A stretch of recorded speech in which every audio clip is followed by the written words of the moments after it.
All right. What's up, everybody? My people in Manhattan, the Bronx, Queens, on Staten Island, my homeborough, Brooklyn. Back out with another video.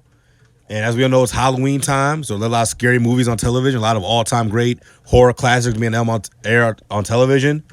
And one in particular is Scream, which came out on December 20th, 1996, 25 years ago.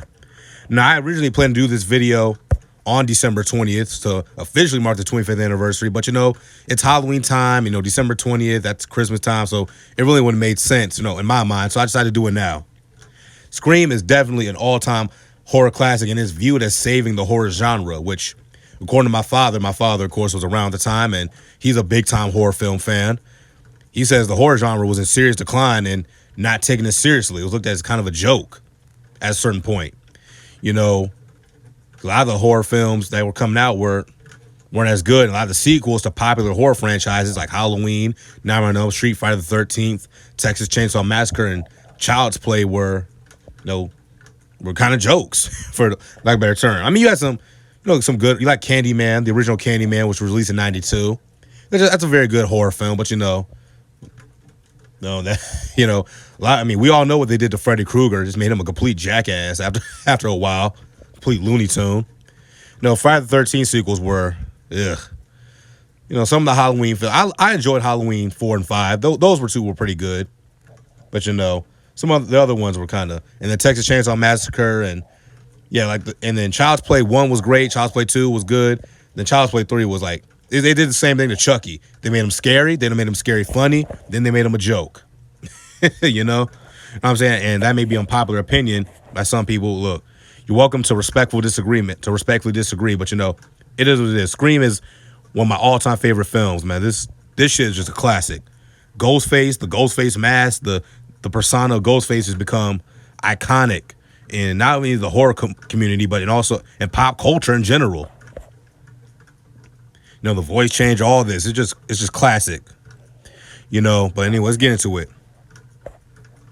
Of course, here's Drew Barrymore, who played a girl named Casey, and we see her on the phone with Ghostface. Ghostface asks her what's her favorite scary movie, yada yada yada. You want to play a game? And basically,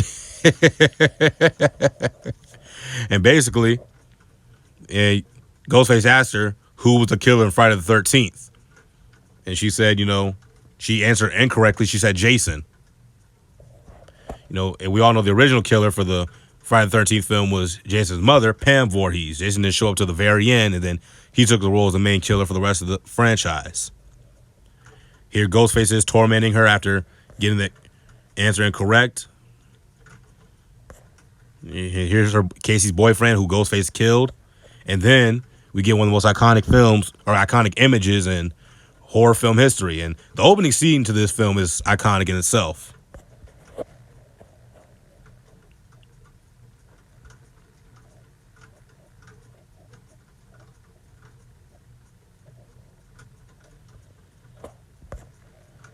Then we see this graphic image of, I hope YouTube lets me upload this, but this graphic image of Casey hanging from a tree, her guts all out.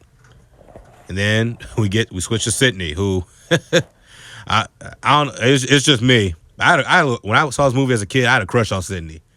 I don't give a fuck what anybody says. I had a crush on Sydney as a kid.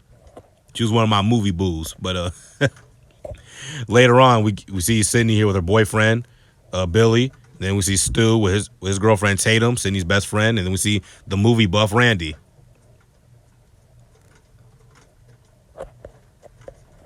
And they talk about the murder of Casey, who sat next to Sydney in their class.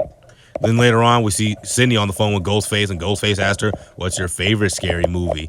And Sydney mocked him by saying, "What's the point? They're all the same. Some stupid killer stalking some big-breasted girl who can't act, who's always running upstairs when she should be running out the front door. It's insulting." And then later on, Ghostface got Cindy to do the exact same shit. When he chased her around the house, Cindy ran upstairs. You see how meta this movie was? Of course, after Cindy had escaped, she called 911 on her computer, because apparently you could do that shit back in the late 90s. I grew up in the 2000s, man. I don't know nothing about that shit. But anyway. And Sydney's boyfriend Billy came out of nowhere with his cell phone, fell out of his pocket, and Cindy suspected it was him, and she called 5-0, and they arrested Billy. Because here's the next day at school. That's the local newswoman, Gail Weathers.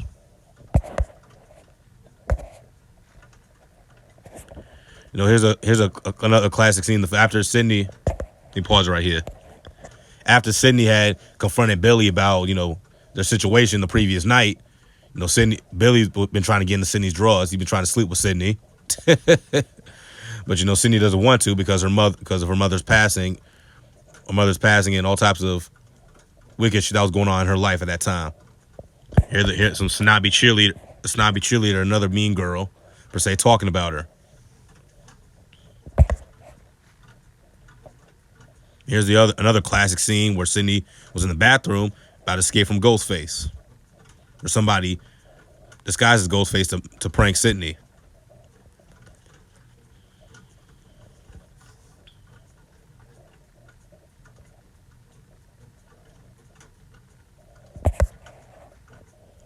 Of course, the principal found out who the kids were messing with Sydney, and he punished them.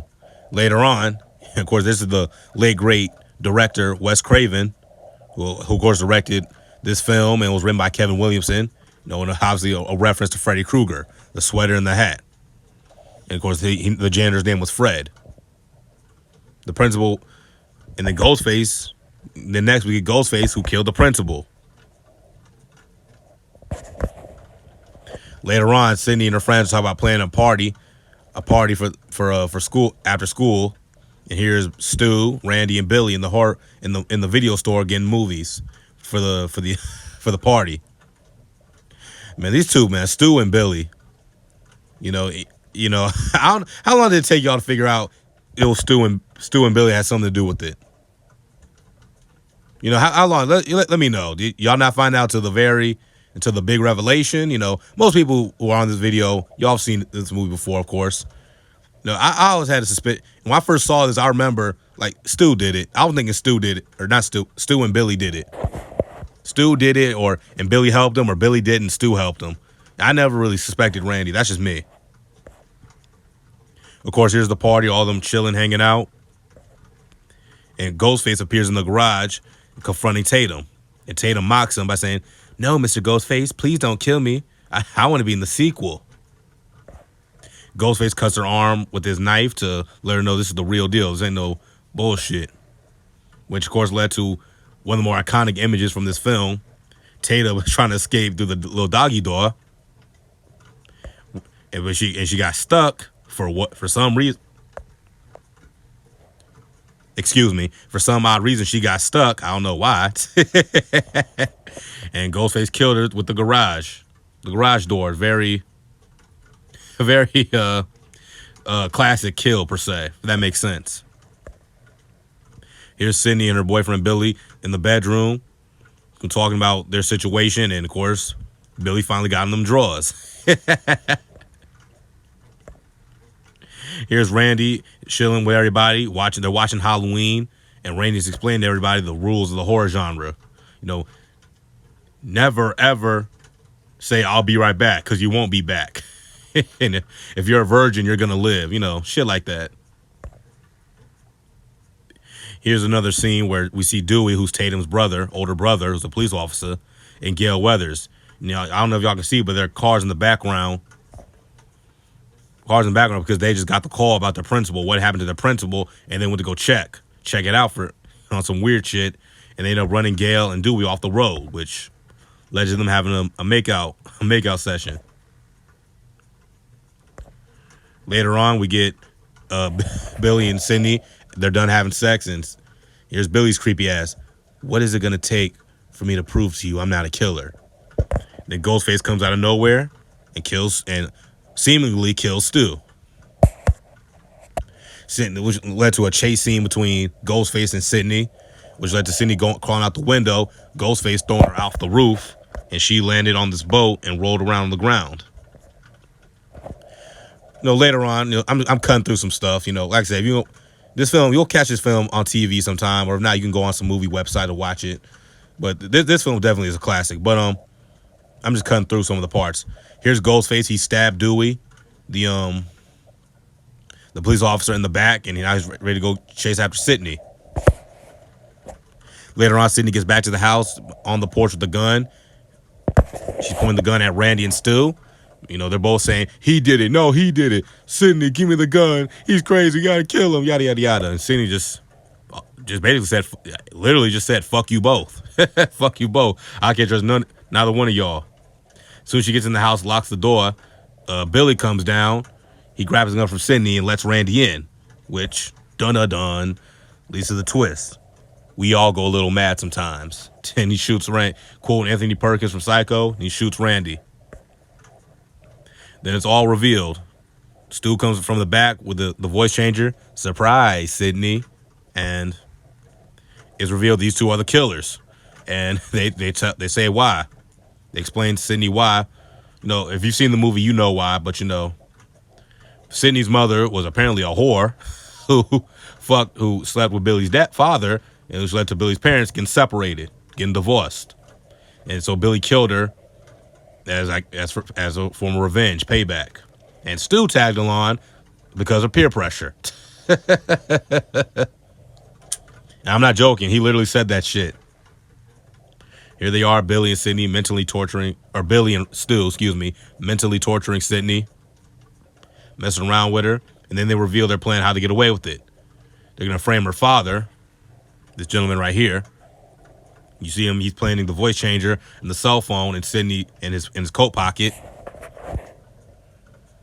No, what if the 1 year anniversary of your mother's death made your father snap, lose it, kill everybody, kill you, and then shoot himself? And he left Billy and me for dead. He left Stu and me for dead. That's basically what they told Sydney their plan. While they were doing that, they stab each other and make it seem more realistic that they were attacked. You see, Sid, everybody dies. Everybody dies with us. We get to carry on and plan the sequel. Let's face it, baby. These days, you gotta have a sequel. It's probably one of my favorite lines from this film. They stab each other, and those two jackasses, you know, Stu says, I'm feeling woozy here. Then Gail comes out of nowhere with a gun and tells them that she called the police, and she's gonna have them both arrested. And then Billy confronts her, and Gail has the safety on, and then Billy knocks her unconscious, which allows Sydney to escape with the voice changer, the knife, and the Ghostface mask, and she basically gets to mess with them. She told Stu on the phone, I called the police, and y'all are fucked. And Stu crying like a little bitch. My mom and dad are gonna be so mad at me. And Randy's going on a rampage looking for Sydney. Then Sydney pops out in the Ghostface mask and knocks Billy unconscious. And Stu and Sydney get into a fight, and Sydney wins by knocking Stu upside his head with a vase, and then pushing the television on his head, ultimately killing him. Then I apologize. I messed up the names. Billy regains consciousness and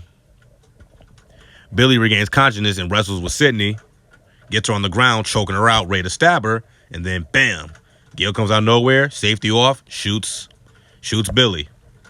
You see Randy, Gail, and Sydney, and Randy makes another reference. He says, this is the part of the film where the supposedly dead killer comes back to life for one final scare, which Billy does, and Sydney shoots him point blank in his temple. Which leads to the end, Gail reporting on everything that happened. But, you know, this film, that's the end of the film. You know, what did y'all think of this film? Tell me in the comment section down below. You know,